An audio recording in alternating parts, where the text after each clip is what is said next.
Wastewater. Both processes produce wastewater. So what is the wastewater? It's a liquid fertilizer. Both the biological and the chemical wastewater are tested and accepted as fertilizer in the European Union. There are also official papers from several universities on it that also have been sent to you. It can be used on the land or upgraded at a processing company.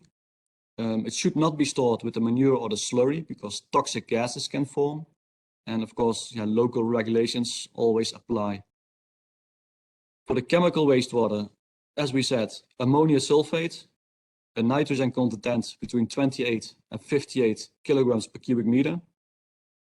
It is acidic, so the storage facility should be suitable. And it should not be used on bare soil, or at least not on plants, because it can burn on the leaves. So it should be neutralized before the use on lands, or as discussed before, on rice fields as well. The biological wastewater contains ammonium nitrate.